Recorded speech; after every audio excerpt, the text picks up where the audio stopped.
चला तर आज आपण एका अशा व्यक्तिमत्वाची गोष्ट जाणून घेऊया जिच्यात भक्तीचा अथांग सागर आहे आणि त्याच वेळी मानवी स्वभावाच्या काही मर्यादाही आहेत.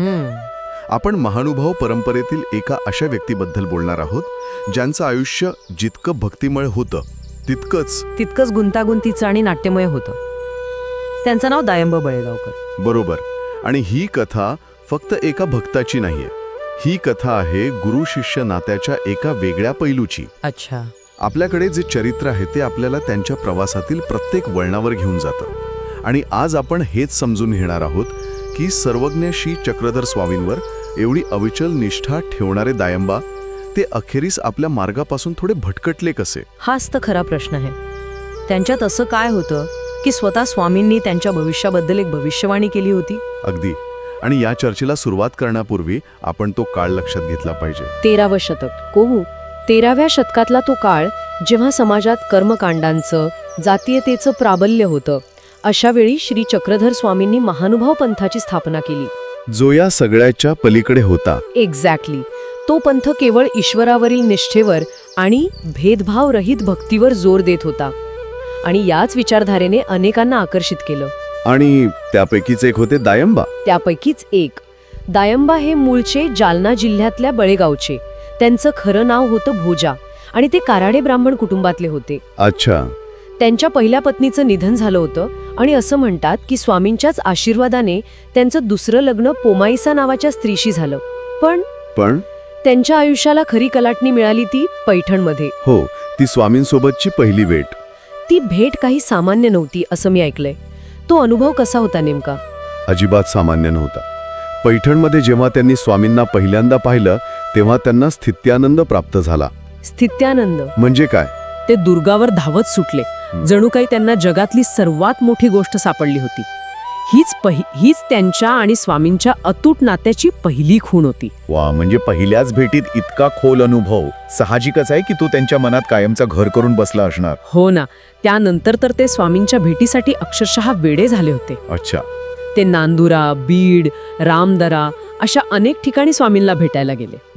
आणि जेव्हा ते स्वामींपासून दूर असायचे ना तेव्हा त्यांच्या विरहाने ते इतके व्याकुळ व्हायचे की त्यांचे डोळे म्हणे सतत लाल आणि सुजलेले दिसायचे. इतकी तीव्र ओढ होती त्यांची. या तीव्र भक्तीचे आणि त्यांच्या संवादातील काही खास प्रसंगही असतीलच. हो, खूप आहेत. एकदा नाशिकच्या पंचवटीमध्ये असताना दायंबांनी स्वामींना एक साधा पण खूप गहन प्रश्न विचारला. स्वामींनी दिलेलं उत्तर हे महानुभाव तत्वज्ञानाचा गाभा सांगणारा आहे. ते म्हणाले, त्रेतायुगात सीता सुंदर होती, द्वापार युगात भगवान श्रीकृष्ण सुंदर होते आणि कलियुगात आम्ही सुंदर आहोत. आम्ही सुंदर आहोत. हो. आता हे वरवर पाहता स्वतःची स्तुती वाटू शकते, पण ते तसं नाहीये. महानुभाव तत्वज्ञानानुसार प्रत्येक युगात ईश्वराचा अवतार जीवांच्या उद्धारासाठी येतो. अच्छा. म्हणजे या एका वाक्यातून स्वामी स्वतःला त्या परंपरेतले कलियुगाचे अवतार म्हणून स्थापित करत होते. अगदी बरोबर. ही एक मोठी तात्विक घोषणा होती. वा. म्हणजे एका साध्या प्रश्नातून त्यांनी आपलं स्थान आणि कार्याचं महत्त्व स्पष्ट केलं. पण दायंबांची निष्ठा फक्त अशा तात्विक चर्चांपुरती मर्यादित नव्हती, नाही का? नाही, अजिबात नाही. ती त्यांच्या प्रत्येक कृतीत दिसायची. तो वेताळाचा प्रसंग. अगदी. तो प्रसंग त्यांच्या दृढनिश्चयी स्वभावाची ओळख करून देतो. त्या काळात अनेक देवतांची पूजा केली जात असे. हो. कोणीतरी त्यांना सहज विचारलं की तुम्ही वेताळाला नमस्कार का करत नाही? त्यावर दायंबांनी क्षणाचाही विचार न करता उत्तर दिलं. काय म्हणाले ते? आम्ही वेताळाला का नमस्कार करू?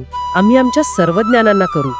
ही होती त्यांची एका देवावर असलेली अविचल निष्ठा. म्हणजे जे खरं परमतत्व आहे ते सोडून इतर कुठेही नतमस्तक न होण्याचा त्यांचा बाणा होता. बरोबर. आणि ही निष्ठा तर आहेच, पण यात आपल्याला त्यांच्या करारी आणि वचनबद्ध स्वभावाची ही ओळख होते. हो.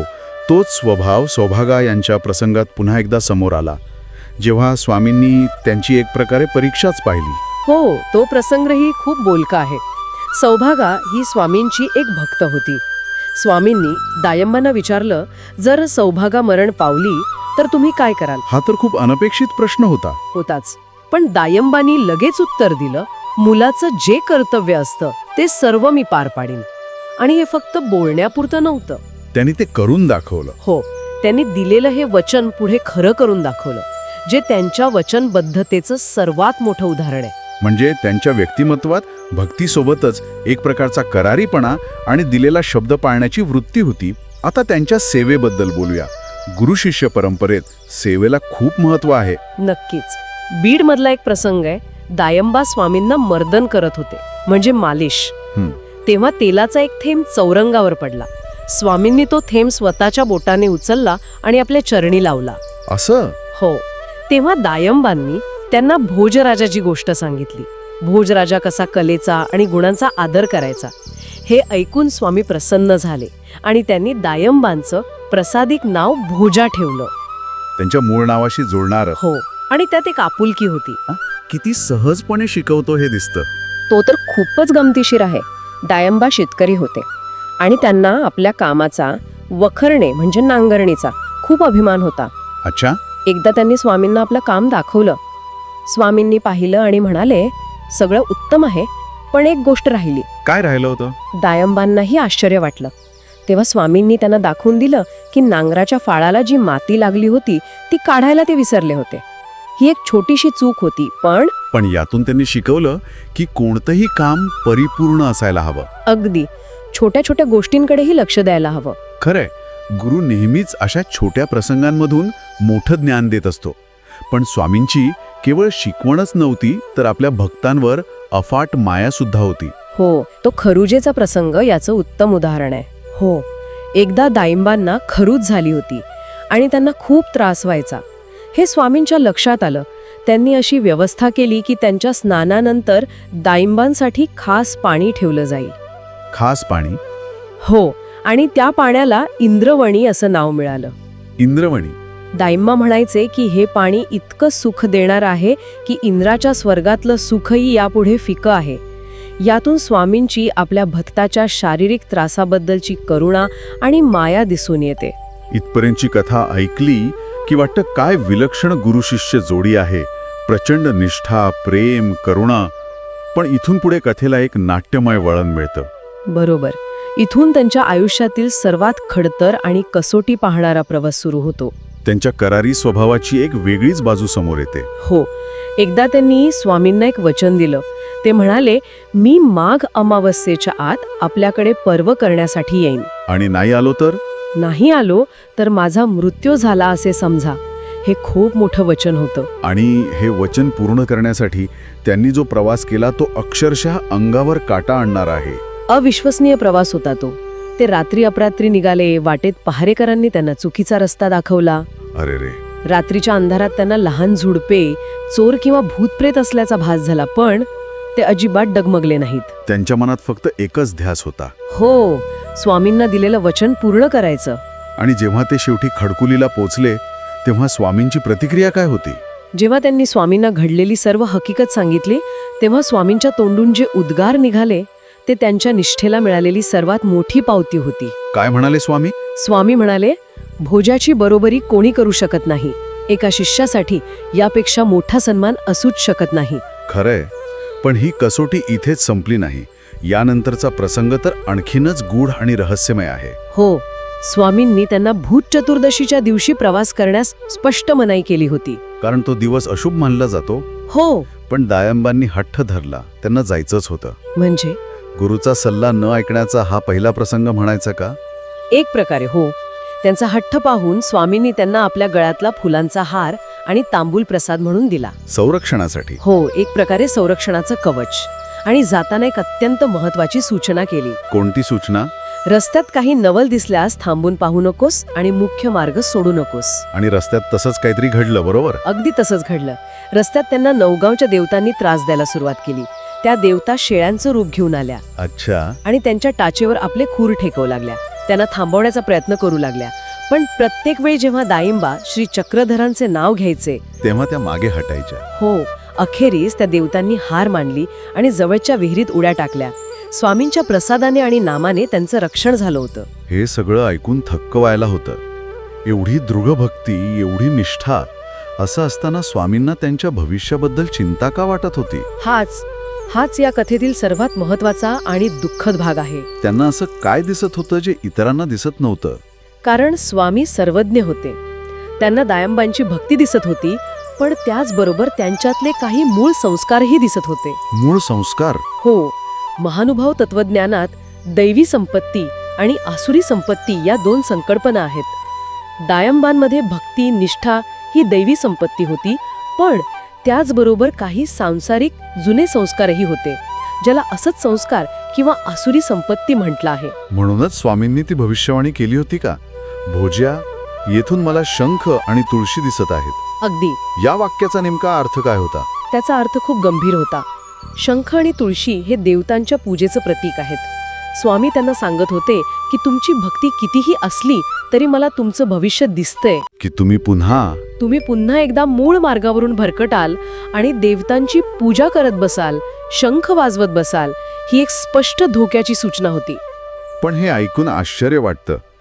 इतकी दृढ भक्ती असूनही स्वामींना हे का दिसत होतं? त्यांच्या स्वभावात असं काय होतं ज्यामुळे त्यांना हा धोका जाणवत होता? याचं कारण त्यांचा सांसारिक गोष्टींबद्दलचा मोह.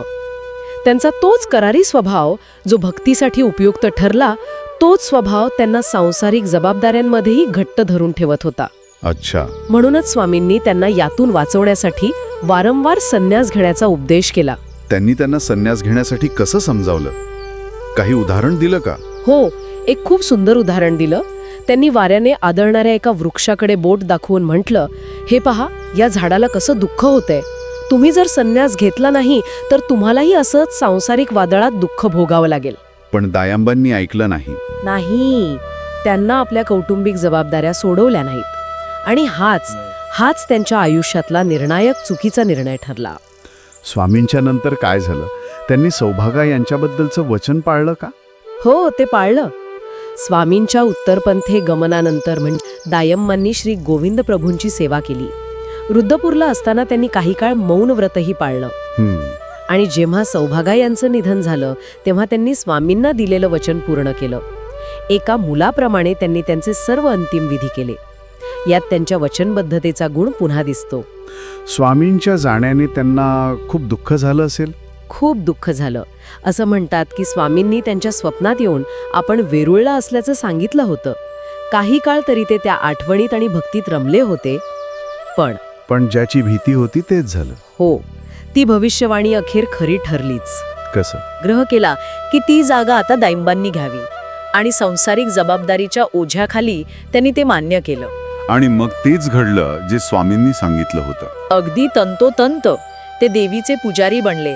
देवीला तुळशीपत्र वाहू लागले, शंखात पाणी घेऊन आरती करू लागले आणि पहाटे उठून शंख वाजवू लागले. हो, ज्या शंख आणि तुळशीबद्दल स्वामींनी त्यांना सावध केलं होतं त्याच गोष्टी त्यांच्या जीवनाचा भाग बनल्या. ते देवीच्या उपासनेत इतके रमून गेले की त्यांना हळूहळू स्वामींचा आणि त्यांच्या उपदेशाचा विसर पडला. तर हा होता दायंबा बळेगावकर यांचा अविश्वसनीय आणि तितकाच दुःखद प्रवास.